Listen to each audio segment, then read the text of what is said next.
In this video, I'm going to talk about the design to prompt feature and how it works. Basically, this is where you can upload any image, right?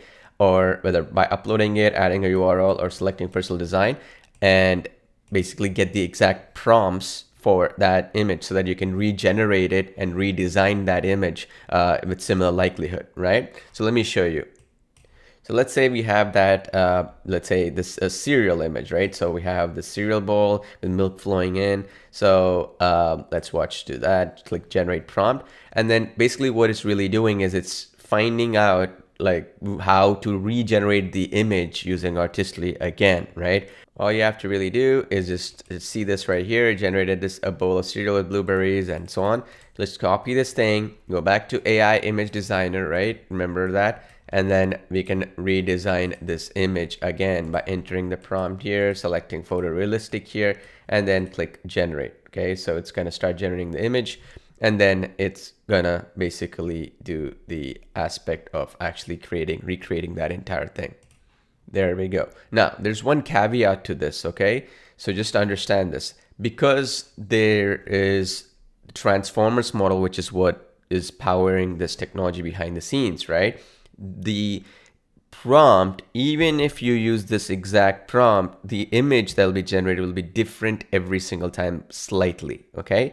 Just keep this in mind, because you see my image was not exactly the same as that image that I used, right? This is a slightly different image. In that particular case, there was milk, right? In this particular case, there's no milk pouring in, you see? So in that case, if you at any time you wanted to change something, so how you would want to do is, so you see this, right? In a spoon in it, and then put a bracket here, and you can use a trick where you can put something like this, these brackets here. You see what I'm doing here? These brackets.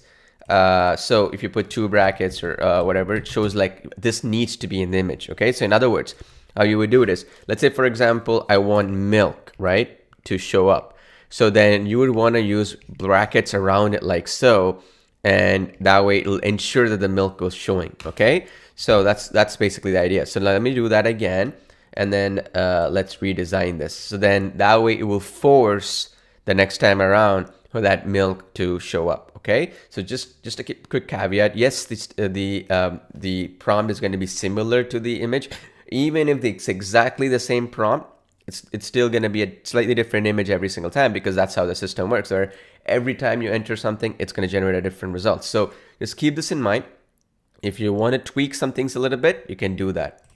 There we go. Our image got generated, and now you see this, right? There's milk showing up here pouring in. You see, because I put that little prompt there where I put that brackets around it. It's going to show that. So this is the basic idea. Now you can download it and do other cool things. So this is how the feature, which I just showed you, which was the design to prompt feature, works. It starts off with an image, and then you can actually use this feature right here to make it work. Okay, that's the basic idea.